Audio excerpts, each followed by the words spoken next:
ஓம் ஸ்ரீகாந்தத்ருகிணோபமன்யுதபனஸ்கந்தேந்திரநந்த்யாதயः பிராச்சீனோ குரவோபி யஸ்ய கருணாலேஷாத்கதா கௌரவம் தம் சர்வாதிகுரும் மனோஜ்ஞவபுஷம் மந்தஸ்மிதாலங்கிருதம் சின்முத்ராங்கிதமுத்ரபாணிநளினம் சித்தே சிவம் குர்மஹே. நமஸ்ஸரசே நமஸ்ஸரசஸ்பதயே நமஸ்ஸகீனாம் புரோகவானாம் சக்ஷுஷே நமோதிவே நம பிருதிவே நம. சங்கரா தொலைக்காட்சி நேயர்களுக்கு நமஸ்காரம். லலிதா சகஸ்ரநாமம் சிந்தித்து கொண்டிருக்கிறோம். 676வது நாமாவளி பிரம்மானந்தா. ப்ருஹதி பிராமணி பிராமி பிரம்மானந்தா பலிப்ரியா. நமக்கு பிரம்மம் அப்படிங்கிற சொல்லுக்கு வியாக்கியானம் பெரிய அளவில் வேதங்களில் சொல்லியிருக்கு. கடவுளின் பெயரை பிரம்மம் என்று வேதங்கள் குறிப்பிடுது. ஆனந்தம் அப்படிங்கிறது நம்மளை பொறுத்த வரைக்கும் என்ன புரிஞ்சுட்டுருக்கோன்னா மகிழ்ச்சி அப்படின்னு நம்ம புரிஞ்சுட்டுருக்கோம். இப்போ இந்த மகிழ்ச்சியில் ஒரு சில வகைகளை சொல்லுகிறார்கள். அது என்ன வகை? சந்தோஷத்தில் என்ன சார் வகைப்பாடு இருக்குது அப்படின்னு கேட்டால், ஒரு உதாரணம் பாருங்க. இப்போ ஒரு நல்ல பசி,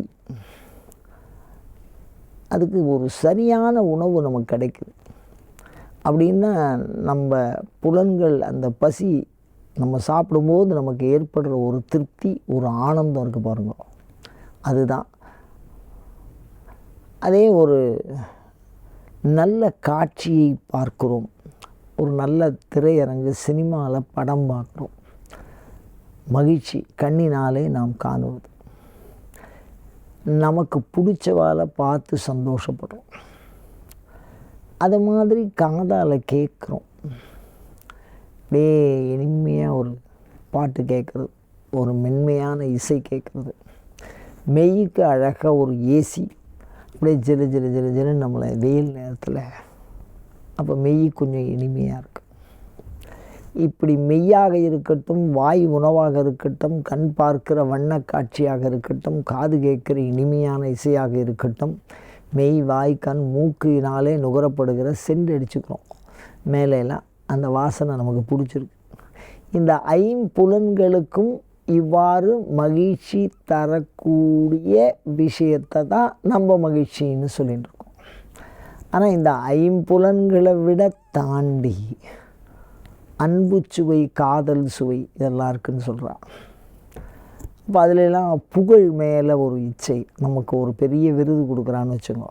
அப்போ இந்த ஐம்புலன்களையும் தாண்டி ஒரு மனசுக்குள்ளே ஒரு சந்தோஷம் வரும். அப்படி இருக்கா? புகழக்கூடிய ஆனந்தம்னு ஒன்று இருக்கா? புகழ்ந்தால் ஒரு ஆனந்தம். ஒன்று திட்டினா கோவப்படுறோமே, யாரையாவது நேரடியாக பிடிச்சி ஒரு 4 வார்த்தையை சொல்லி பேசுகிறோம்னு வச்சுங்களேன், அவள் ரொம்ப வருத்தப்படுறான். காரணம் என்னென்னா, திட்டுவது துன்பத்தை தந்தால் வாழ்த்துவது நன்மையை மகிழ்ச்சியை தரும் அப்படின்னு நம்ம புரிஞ்சுக்க வேண்டியதாக இருக்குது. அப்போது மனதினாலே அனுபவிக்கக்கூடிய ஆனந்தம் அப்படின்னு சொல்கிறோம். அப்போது புலன்களினாலே அனுபவிக்கக்கூடிய ஆனந்தம் தனியாக இருக்கிறது, மனதினாலே அனுபவிக்கக்கூடிய காதல், அன்பு, பாசம், புகழ் அதெல்லாம். தோல்வின்னு ஒன்று இருந்தால் மனசு வருத்தப்படுறது, அதே சமயத்தில் வெற்றின்னு சொன்னால் மனசு சந்தோஷப்படுறது. அப்போ மனதோட ஆனந்தம். இப்படி புலன்களினாலும் மனதினாலும் இல்லாத ஆனந்தம். இப்போ இவர் சொல்கிற இந்த லலிதா சகஸ்ரநாமம் சொல்லக்கூடிய ஆனந்தம் பிரம்மானந்தம்னு சொல்கிறார். அபிராமி பட்டர் இந்த ஆனந்தத்தை பற்றி பேசுகிறார். ஆனந்தமாய் என் அறிவாய் வானந்தமான வடிவுன்னு சொல்கிறார். அம்பாளுடைய வடிவத்தை தான் சொல்கிறார். ஆனந்தமாக இருக்கிறாள் உமையம்மை, அவளுடைய அருளானது. அந்த ஆனந்தத்திற்கு காரணம் அறிவு. அறிவு பாதுகாப்பை தரும். ஒரு காலத்தில் ஆனந்தமாக இருந்து அது பறிக்கப்பட்டால் துக்கமாயிடும். அப்படி தானே? நல்ல சாப்பாடு இருக்குது அப்படின்னா சந்தோஷம், அதெல்லாம் சாப்பிடவே கூடாது, பட்னின்னு வருத்தம்.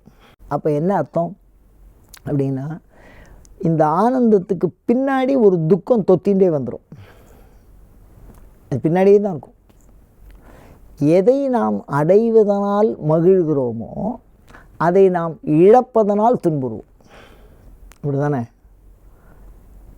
அப்போ அந்த இழக்கிற துன்பம் இல்லாத, துன்பத்தின் கலப்பற்ற ஒரு ஆனந்தத்தைத்தான் இந்த இடத்திலே பிரம்மானந்தம் என்று சொல்லுவார். அம்பாள் தான் அந்த பிரம்மானந்த வடிவம். அம்பாள்ங்கிறது ஒரு ஆனந்த அனுபவம்னு சொல்கிறது லலிதா சகஸ்ரநாமம். அதில் துன்பக்கலப்பு இல்லை. ஏற்கனவே துவைத வச்சுதா, இன்பம் துன்பம் அப்படிங்கிற அந்த கலப்பு இல்லை. ஆனால் இவைகளிலிருந்து முற்றிலும் வேறானது அந்த ஆனந்தம். அந்த ஆனந்தத்தை இந்த குண்டலினி யோகம் பண்ணுறவா, பிராணாயாமம் பண்ணுறவா, ஜபம் பண்ணுறவா, இவாளுக்கெல்லாம் அம்பாளுடைய காட்சி ஒரு கண நேரம் கிட்டுதுன்னு சொல்கிறா. அப்படி அந்த கண நேரம் அந்த காட்சியை நாம் உள்ளுக்குள்ளே பார்க்குறோம். கண்ணை மூடி காணுகிற காட்சி. அபிராமி பட்டர் அப்படி தான் உட்கார்ந்துருந்தார். கண்ணை மூடி தான் உட்கார்ந்துருந்தார். வெளியில் என்ன நடக்கிறதுனே தெரியல. விவேகானந்தர்லாம் 2 நாள் உட்கார்ந்துருந்துருக்கார் அப்படின்னு சொல்கிறா. ஒரு மலஜல அவஸ்தை, ஒரு தூக்கம், சரீரத்தை ஒரு இடத்துல 2 நிமிஷத்துக்கு மேலே நம்மளால் உட்காந்து பேச முடியல, சிந்திக்க முடியல.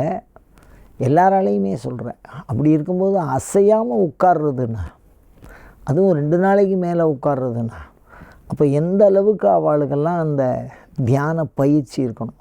அந்த மாதிரி தியான பயிற்சியிலே தோன்றுவது, யோக பயிற்சியிலே தோன்றுவது, லட்சக்கணக்கான ஆவர்த்தி பஞ்சதசாட்சரியோ சோடசாட்சரியோ தொடர்ந்து ஜபம் பண்ணுறதுனால நம் உள்ளுக்குள்ளே மாத்திரம் தோணக்கூடிய, அதுவும் அம்பாளை பார்க்கும்போது, வெளி நின்ற நின்திரு மேனியை பார்த்து அம்பாள் பார்க்குறார்.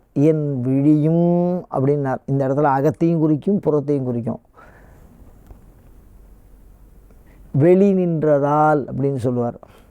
களி நின்ற வெள்ளம் கரை கண்டதில்லை. களினா மகிழ்ச்சின்னு அர்த்தம்.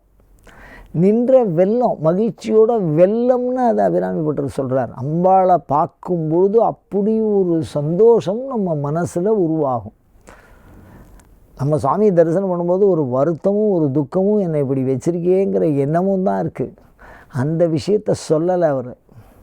இதெல்லாம் தியான மந்திர யோக அந்த அபியாசத்தில் பிரம்மச்சரிய விரத அந்த மாதிரி அபியாசம் பண்ணுறவாளுக்கு ஒரு 4 வருஷம் 5 வருஷம் குண்டலினி யோகம் இதெல்லாம் அபியாசம் பண்ணுறவாளுக்கு அவள் உள்ளுக்குள்ளேயே தோன்ற ஒரு மிகப்பெரிய ஆனந்த அனுபவம். அதை வாயால் நம்மளால் விளக்கி சொல்ல முடியாது. அவாங் மனச கோச்சரம், அது மனதும் அதால் விவரிக்க முடியாது. அதை தாண்டின ஆனந்தத்துக்கு தான் பிரம்மானந்தம்னு சொல்கிறோம்.